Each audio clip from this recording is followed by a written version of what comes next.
Ang tunay na dahilan kung bakit 8,000 babaeng Koreano ang lumipat sa Pilipinas. Ang lipunang Koreano ngayon ay unti-unting gumuho mula sa kaibuturan nito. Alisin na ang diskriminasyon laban sa mga biyuda. Isang biglaang balita ang nag-udyok sa gobyerno na magdeklara ng state of emergency. Pagkamatay ng asawa ko, kinuha lahat ng ari-arian namin at pinalayas ako sa sarili kong bahay. Ang mga salitang ito mula sa isang matapang na babae na lumuha sa telebisyon ay naging isang malaking issue na yumanig sa buong South Korea. Ang malupit na katotohanan na matagal nang itinatago ng lipunang Koreano laban sa mga biyuda. Ngayon, ang nakakagulat na katotohanan ito ay ilalantad. Ako si Park Soyon. Ako ay 40 taong gulang at naninirahan sa Seoul kasama ang aking 10 taong gulang na anak na si Minseo. 3 taon na ang nakalipas nang biglang pumanaw ang aking asawa dahil sa atake sa puso, tila huminto ang aking mundo. Ngunit mas matindi pa sa kalungkutan ng pagkawala niya ang malamig na pagtingin ng lipunang Koreano sa isang biyuda. Sa unang 6 na buwan, nakiramay ang mga tao sa paligid ko. Ngunit pagkalipas ng 1 taon, nagbago ang lahat. Mayroon akong magandang posisyon sa isang kilalang IT company sa puso ng Seoul. Naniniwala akong kaya kong palakihing mag-isa si Minseo. Subalit, itinuring ako ng lipunan bilang isang pabigat. Isang araw, kalahating taon matapos mamatay ang asawa ko, ipinatawag ako ng kumpanya, Miss Park, para mabawasan ang iyong trabaho. Bakit hindi ka mag-part-time? Sa labas, mukha itong pag-aalala, ngunit malinaw ang tunay na intensyon. Ayaw nila ng isang biyuda sa kumpanya. Pag-iisipan ko, sagot ko, pero alam kong wala akong pagpipilian. Napilitan akong mag-part-time at nabawasan ng kalahati ang aking sahod. Makalipas ang 2 taon, bumalik ako bilang regular na empleyado, ngunit sarado na ang daan para sa promotion. 3 taon akong nagtrabaho, araw at gabi, at sigurado na sanang ako ang magiging team leader. Ngunit sa araw ng anunsyo, pangalan ng isang lalaking 5 taon, na mas maikli ang karanasan sa akin ang tinawag. Kinausap ko ang presidente. Sir, pakipaliwanag po. Ako ang may pinakamagandang performance sa team sa loob ng 3 taon. Sinabi niya, Miss Park, hindi namin pinagdududahan ang iyong kakayahan. Ngunit kailangan ng posisyong ito ang katatagan at pangmatagalang tiwala. Dahil sa sitwasyon ng iyong pamilya, kailangan pa nating maghintay. Sa sandaling iyon, naramdaman kong may nakatatak na pulang salitang biyudang depektibo sa aking noo. Gaano man ako kahusay, ang katotohanang wala akong asawa ang nagtakda ng hangganan ng aking estado sa lipunan. Mas nakakagulat ang reaksyon ng mga kapwa ko ina. Sa isang parent-teacher meeting, binabati nila ako, Uy, Miss Park, pero walang gustong tumabi sa akin. Lalo na ang mga inang may asawa, kitang-kita ang pag-iwas. Minsan, isang ina ng kaibigan ni Minseo ang lumapit at bumulong, Pasensya na ha, ayaw kasi ng asawa ko. Pwede bang huwag mo nang dalhin si Minseo sa bahay namin? Bakit po? Tanong ko. Sabi kasi nila, malas daw kapag laging may biyudang pumapasok sa bahay. Nagsimula na ring masaktan si Minseo. Mama, hindi ako inimbita sa birthday ni Yuna. Bakit anak? Sabi po ng mama niya, hindi raw ako bagay doon kasi wala akong tatay. Noong gabing iyon, buong puso kong ninais na lisanin ang Seoul. Isang gabi, nagtanong si Minseo, Mama, pwede pa rin bang ikasal ang isang batang walang tatay? Halos hindi ako makahinga. Nakikita na ni Minseo ang kanyang kinabukasan sa loob ng kahon ng batang walang ama. Sinubukan kong makipag-date muli. Mas malala ang sitwasyon. Ang mga lalaking Koreano ay umiiwas sa isang 40 taong gulang na biyudang may anak. Seoyon, maganda ka. Pero ang pagkakaroon ng anak ay parang habambuhay na daladala ang anino ng dati mong asawa. Ang mga salitang iyon ay parang patalim sa puso ko. Sa Korea, ang muling pag-aasawa ng isang biyudang may anak ay itinuturing na makasarili. Gabi-gabi, umiiyak ako habang umiinom ng beer. Gusto ko lang namang makahanap ng taong mamahalin ako. Bakit kasalanan ang lahat ng ito? Sa gitna ng aking kawalan ng pag-asa, isang di inaasahang pagkakataon ang dumating. Nagtatrabaho ako noon sa isang convenience store. Sa break time, nag-uusap ang mga kasamahan kong mas bata. Napanood niyo ba yung teleserye kagabi? Ang gwapo ng aktor na Pilipino. Oo nga, parang ang babait at maalaga ng mga lalaking Pilipino. Kadalasan, hindi ko ito pinapansin. Pero sa araw na iyon, narinig ko sila. Yung ate ko, nagpakasal sa isang taga Cebu sa Pilipinas last year. Sobrang saya niya raw. Biyuda rin si ate, pero hindi raw yun pinansin ng asawa niya. Biglang tumibok ng malakas ang puso ko. Tinatanggap kahit biyuda? Paano sila nagkakilala? Sa isang international marriage service. May anak din si ate, pero parang tunay na anak daw ang turing ng asawa niyang Pilipino. Pag-uwi ko, agad akong nag-search sa internet. International marriage, Korean women, Filipino men, remarriage support. Nagulat ako sa dami ng impormasyon. Isang ad ang nakaagaw ng pansin ko. Ang isang babaeng matagumpay na nagpalaki ng anak ay isang subok at pinakamahusay na kapareha. Hindi ako makapaniwala. Sa Korea, ang mga biyuda at diborsyada ay may tatak na bigo, pero sa Pilipinas, tinitingnan ito bilang karanasan sa buhay. Mas nagulat ako sa statistics. Sa mga nakaraang taon, tumaas ng 40% kada taon ang bilang ng mga babaeng Koreano na nagpapakasal sa mga lalaking Pilipino at higit sa 60% dito ay muling pag-aasawa. Nagbasa ako ng mga testimonya. Ako ay 38, na byuda, at ngayon ay masayang naninirahan sa Cebu. Dito, hindi ako hinuhusgahan dahil byuda ako. Kahit nag-aalinlangan, kinakabahan akong tumawag sa ahensya. Hello, ako po ay isang 40 taong gulang na byuda na may 11 taong gulang na anak. Posible po ba akong makapag-asawa ng Pilipino? Nakakagulat ang sagot ng ahente. Opo naman. Sa katunayan, mas gusto ng mga lalaking Pilipino ang mga babaeng Koreano ngayon. Lalo na ang mga babaeng nagpalaki ng maayos ng kanilang anak dahil itinuturing silang responsable at makapamilya. Talaga po, sa Korea kasi kapag may anak ka, magkaiba po ang Korea at Pilipinas. Sa Pilipinas, ang konsepto ng pamilya ay napakalawak. Sa mga salitang iyon, gumaan ang pakiramdam ko. Sa pamamagitan ng aming serbisyo, 68 na babaeng Koreano ang ikinasal sa mga lalaking Pilipino noong nakaraang taon. Karamihan ay muling pag-aasawa at 80% ay may mga anak. Pagkababa ko ng telepono, tulala ako. Mayroon palang bagong mundo. Noong gabing iyon, tinanong ko si Minseo, "Anak, paano kung magkakaroon si mama ng bagong papa?" Nanlaki ang kanyang mga mata. "Talaga mama? Magkakaroon din ako ng papa tulad ng mga kaibigan ko. Pero, anak, maaaring isang Pilipinong papa. Baka sa Pilipinas na tayo tumira, sa isang magandang isla na tinatawag na Cebu." "Talaga po? Mama, gusto ko sa Pilipinas." Kinabukasan, nag-register ako sa serbisyo. Pagkalipas ng isang linggo, nakatanggap ako ng profile ng isang lalaki, Miguel Reyes, 43 taong gulang, may-ari ng isang maliit na kumpanya ng turismo sa Cebu. Nakasulat sa kanyang profile, "Mahal ko ang mga bata. Kung may anak ang magiging kapareha ko, ituturing ko siyang sarili kong pamilya." Ang pangungusap na iyon ang lubusang kumuha ng puso ko. Isang salitang hinding-hindi ko maririnig sa Korea. Itinakda ang aming unang video call. Kinakabahan ako. Nang lumitaw ang kanyang mukha sa screen, nakaramdam ako ng kapanatagan. Ang unang sinabi ni Miguel ang sumira sa lahat ng pader sa puso ko. "Seo yon, gusto kong sabihin sa simula pa lang. Ang nakaraan mo ay hindi mahalaga sa akin. Ang mahalaga ay ang ating kinabukasan. At kung tatanggapin ako ni Minseo, gusto kong maging isang mabuting ama sa kanya." Sa sandaling iyon, hindi ko napigilang umiyak. 3 taon ko sa Korea, ni minsan ay wala akong narinig na ganitong salita. Okay lang po ba talaga? Kahit kasama si Minseo, si Oyon, kaya kita kinontak ay dahil alam kong kasama mo si Minseo. Sa katunayan, iyon ang mas lalong nagustuhan ko sa iyo. Alam ko kung gaano kahirap magpalaki ng anak ng mag-isa. Sa pangalawang video call, ipinakilala ko si Minseo. "Anak, mag-hello ka. Siya si Tito Miguel." Mahiyain siyang kumaway. Ngumiti ng malaki si Miguel. "Wow, hello Minseo. Ang galing mong bumati. Mukha kang matalinong bata." Pagkatapos, may kinuha siya. Isang magandang tarsier stuffed toy. "Minseo, ito ay regalo ko para sa iyo. Ibibigay ko sa iyo ng personal kapag nagkita na tayo." Nagningning ang mga mata ni Minseo. "Talaga po? Wow, ang ganda. Salamat po." At sinabi ni Miguel sa akin, "So yon, isa lang ang ipapangako ko. Kapag tinanggap ako ni Minseo bilang kanyang ama, mamahalin ko siya at poprotektahan bilang tunay kong anak." Sa mga salitang iyon, nagdesisyon ako, siya na. Pagkatapos ng isang buwang video call, nagkita na kami. Si Miguel ang lumipad papuntang Seoul. "Gusto ko munang pumunta diyan at makilala ang mga magulang mo," sabi niya. Sa istasyon ng tren, si Minseo ang unang tumakbo at yumakap sa kanya. "Tito Miguel, dumating ka po talaga."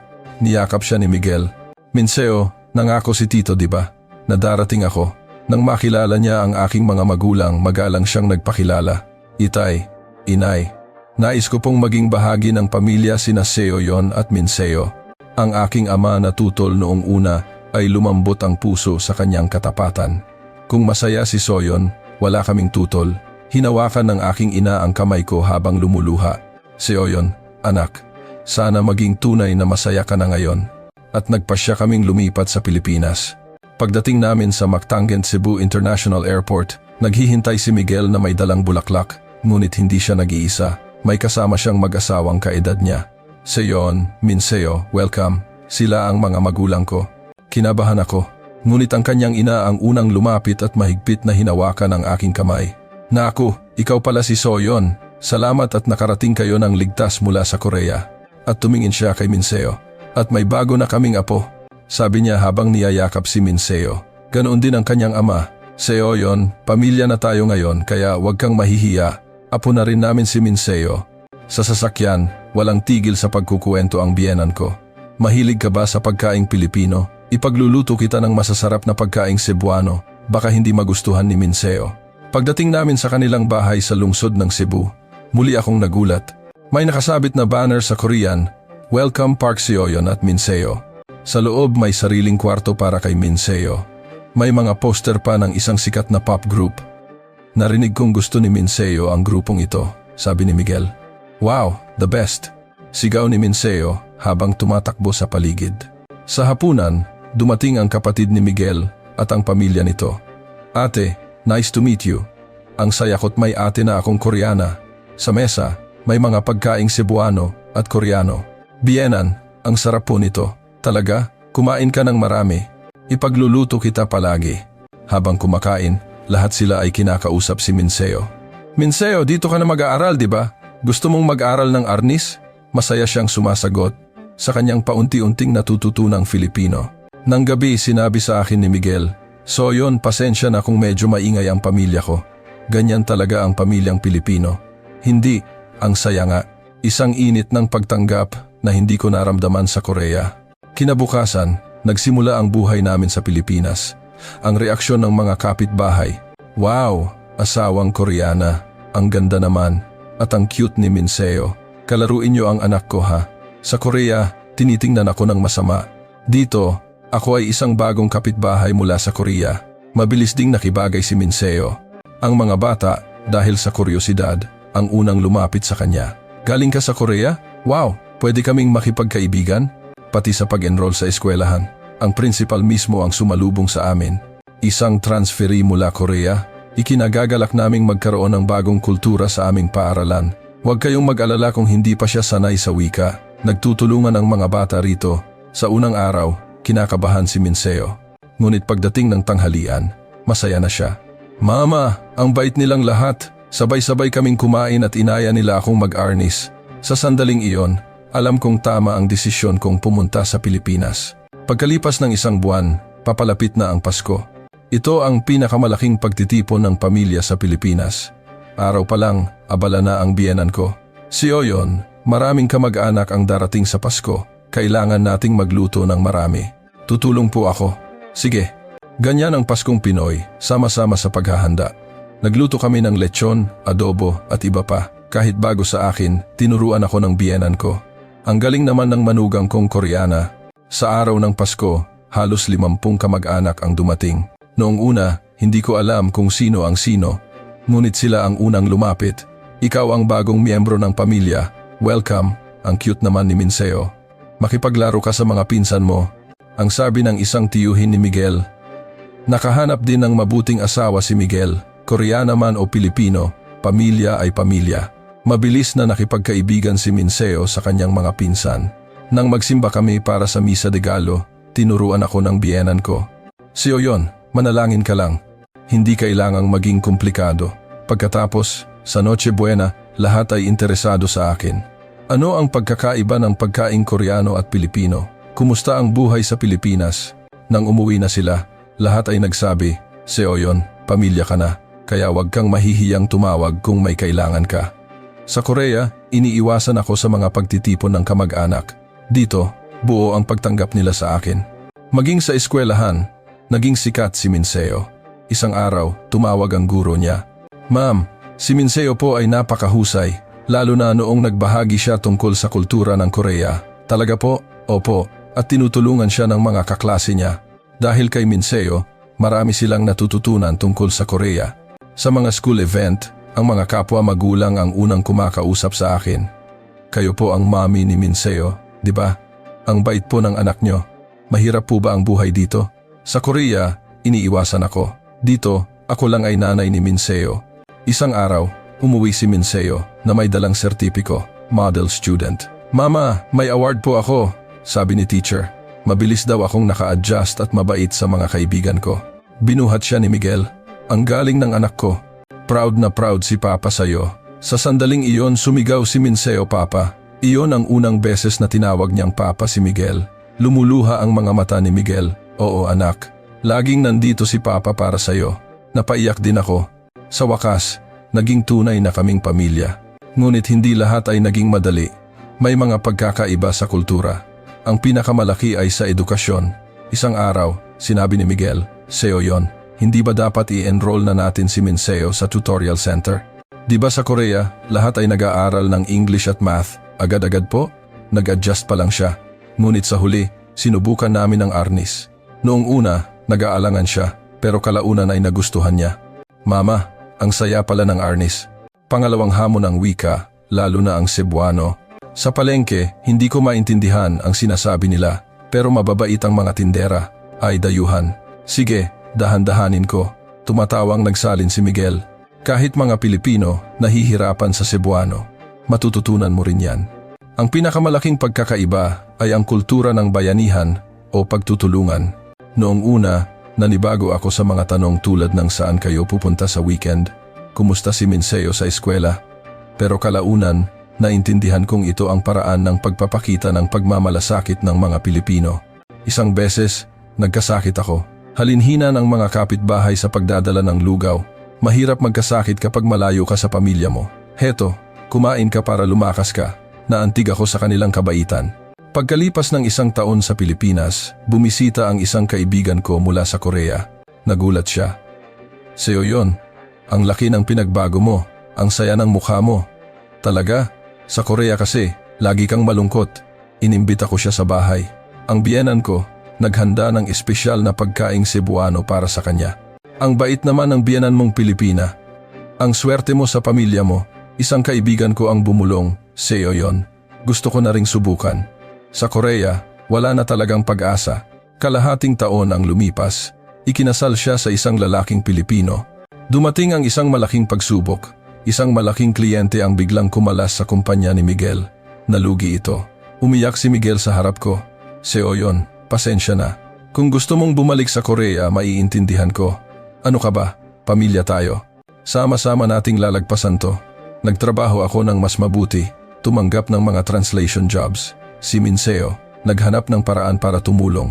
Mama, titigil na po ako sa arnis para makatipid. Niyakap siya ni Miguel. Anak, ang mahalaga mag-aral ka. Si Papa ang bahala sa lahat.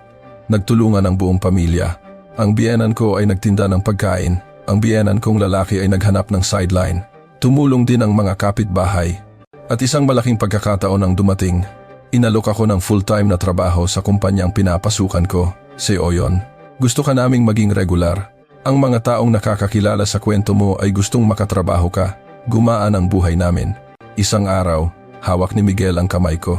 So yon, salamat. Dahil sa'yo, nakayanan ko to. Makalipas ang 3 buwan, isang himala ang nangyari. Dahil sa isang proposal na ginawa ko para sa isang kumpanyang Koreano, nag-alok sila ng malaking kontrata sa kumpanya ni Miguel. Naghahanap kami ng paraan para pumasok sa Philippine market. Malaking tulong na may eksperto kayong tulad ni Soyon. Nailigtas ang kumpanya. Niyakap ako ni Miguel. Soyon, ikaw ang nagligtas sa kumpanya natin. Sigaw ng biyenan ko, ang manugang natin ay isang anghel.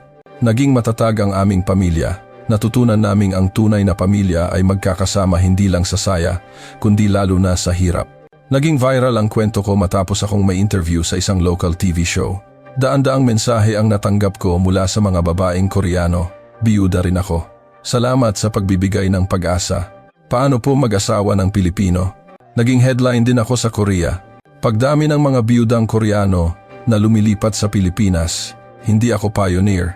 Isa lang akong babaeng naglakas loob na hanapin ang kaligayahan. Pagkalipas ng 3 taon, dumating ang pinakamalaking regalo sa aming pamilya. Nagbuntis ako. Nang makita ko ang 2 linya sa pregnancy test, nanginginig ako. "Miguel, magkaka-baby na tayo." Niyakap niya ako. "Talaga? Magkaka-baby tayo?" Tumalon si Minseo. "Talaga po? Magiging ate na ako?" Tuwang-tuwa ang mga biyenan ko. Isang malusog na lalaki ang isinilang ko. Pinangalanan namin siyang June. Si Minseo ang naging pinakamabuting ate. Si Miguel, isang amang walang kapantay na minamahal ang 2 anak ng pantay. Ang mga biyenan ko, walang pinagkaiba ang pagtingin sa 2 apo. Naging kumpleto ang aming pamilya. Dugo man o hindi, Koreano man o Pilipino, pamilya kami. Sa binyag ni June, maraming dumalo mga pamilyang tinulungan ko, mga kapitbahay, mga katrabaho, napakagandang pamilya. Si June ang magiging tulay ng Korea at Pilipinas. Sa taong iyon, umabot sa 1,988 ang bilang ng mga babaeng Koreano na ikinasal sa mga lalaking Pilipino. Halos triple ang itinaas mula noong dumating ako. Bawat isa sa kanila ay may sariling kwento ng pagtakas mula sa diskriminasyon. Lumaki ang aming Korean-Filipino Families Association na may higit sa 100 pamilya na ngayon. May nagsabi, "Si Soyon ang nagbukas ng daan. Sinundan lang namin siya. Lahat tayo ay pioneer." Sagot ko, lahat tayo ay matatapang na taong pinili ang bagong buhay. Nakatanggap kami ng parangal mula sa gobyerno bilang Model International Family. Sinabi ni Minseo sa isang opisyal, "Ipinanganak po ako sa Korea pero lumaki sa Pilipinas. 2 po ang bayan ko at gusto kong maging tulay nila." Isang documentary tungkol sa amin ang ginawa sa Korea at nagdulot ng malaking talakayan. Bakit hindi natin kayang tanggapin ang mga babaeng ito? Kailangan nating matuto mula sa kultura ng pamilyang Pilipino. Ang online forum na sinimulan ko ay dinadagsa ng mga tanong araw-araw. Posible pa ba sa akin? 43 na akong biyuda, may 3 akong anak, may kapansanan ang anak ko. Ang sagot ko sa lahat, maglakas loob kayo. Sa Pilipinas, may mga taong tatanggap sa inyo kung sino kayo. Ang mahalaga ay ang tapang na magsimula muli. Sa isang malaking pagtitipon ng aming asosasyon, nagsalita ako. Ang numerong 1,988 ay hindi lang statistics. Ito ay 1,988 na kwento ng tapang, pag-ibig at pag-asa. Patuloy nating patunayan na tama ang ating pinili at maging ilaw tayo ng pag-asa para sa mga babaeng nagdurusa pa rin sa Korea. Ako, na dating isang itinakwil na biyuda sa Korea, ay naging tulay ng 2 kultura. Ngunit ang pinakamahalaga, nakabuo ako ng isang masayang pamilya. At ang maibahagi ang kaligayahang iyon sa iba ang aking pinakadakilang kagalakan. Bakit 1,988 na babaeng Koreano ang pinili ang Pilipinas? Dahil sa kultura ng bayanihan, sa pagpapahalaga sa pamilya, at sa kakayahang tumingin sa kinabukasan sa halip na sa nakaraan. Ito ang mga katangiang dapat nating ipagmalaki bilang mga Pilipino. Ang kahangahangang fenomenong ito, kung saan ang mga nasaktang babae mula sa Korea ay nakahanap ng lunas at bagong buhay sa Pilipinas, ay magpapatuloy. At ako, bilang gabay sa daang ito, ay patuloy na tutulong sa mas marami pang tao na mahanap ang kanilang kaligayahan. Iyon ang paraan ko para suklian ang pagmamahal at kaligayahang natanggap ko.